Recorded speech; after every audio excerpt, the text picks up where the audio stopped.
Эң коркунучтуу аял кайсы аял десеңиз, ал өзүн сүйгөн аял. Өзүн сүйгөн аял ар дайым өзүнүн исинде иштеген аял. Өзүн өнүктүргөн билими, тажрыйбасы өзүнө күчү бар аял да, мындайча айтканда. Бул аялдар көп учурда көп нерсени чечип коет. Чындап чыгаан аял болуп чыгат.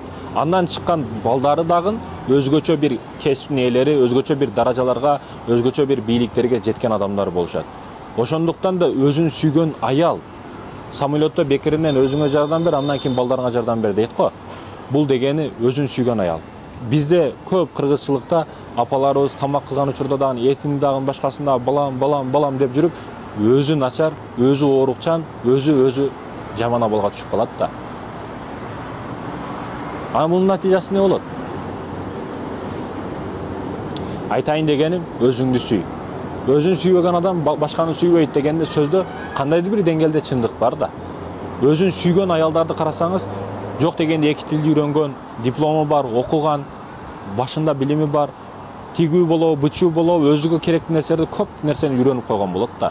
Көп учурда ошондой аялдардын эри лохурак болуп калат, ишсизирак болуп калат. Ошо эрин дагы балдарынын катарына кошуп багып коет да мындай аялдар. Мындай аял болуш кээде кездешет. Бирок болгондор диндин чегарасынан чыкпашыбыз керек. Шарияттын негизинен чыгып кетпешибиз керек. Аягы баары динге келип такалабыз. Ошондуктан бул дегени көчөгө чыгып кетиш деген эмес. Кээде бул аялдардын табиятынан ушундай аялдар болот.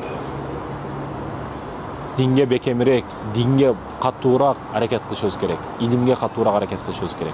Эгерде мындай аялдар көчөдө эле жүрүп эмес, мындай шарият жагын катуу үйрөнө турган болсо, Куранды дагы бат жаттайт, илимди дагы бат жаттайт. Анан балдарын дагы күчтүү алымдар чыгат мындай аялдардан.